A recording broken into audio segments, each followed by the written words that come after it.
گھر نہیں ہے بلکہ وہ خدا کا گھر ہے اور خدا اپنے گھر کو خود بچا لے گا۔ یہ سن کر ابرہہ اپنے فرعونی لہجے میں کہنے لگا کہ اے سردار مکہ، سن لیجئے، میں کعبہ کو ڈھا کر اس کی اینٹ سے اینٹ بجا دوں گا اور روئے زمین سے اس کا نام و نشان مٹ جائے گا، کیونکہ مکہ والوں نے میرے گرجا گھر کی بڑی بے حرمتی کی ہے، اس لیے میں اس کا انتقام لینے کے لیے کعبہ کو مسمار کر دینا ضروری سمجھتا ہوں۔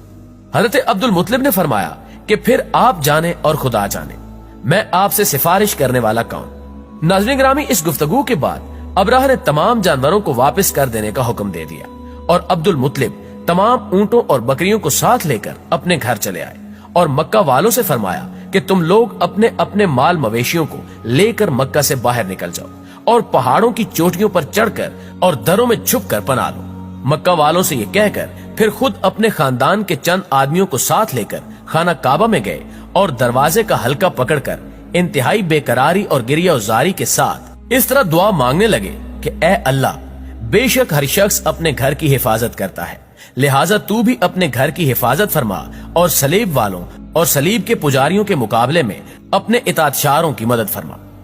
حضرت عبد المطلب نے یہ دعا مانگی اور اپنے خاندان والوں کو ساتھ لے کر پہاڑ کی چوٹی پر چڑھ گئے اور خدا کی قدرت کا جلوہ دیکھنے لگے۔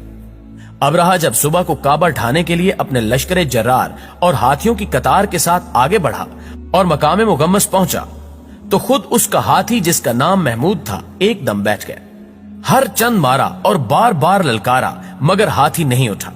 اسی حال میں قہر الہی ابابیلوں کی شکل میں نمودار ہوا اور ننھے پرندوں کے جھنڈ کے جھنڈ جن کی چونچ اور پنجوں میں تین تین کنکریاں تھیں سمندر کی جانب سے حرم کعبہ کی طرف آنے لگے۔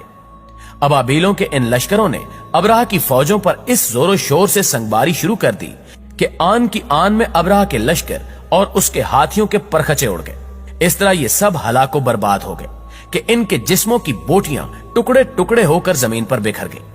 چنانچہ قرآن مجید کی سورہ فیل میں خداوند قدوس نے اس واقعے کا ذکر کرتے ہوئے ارشاد فرمایا کہ اے محبوب،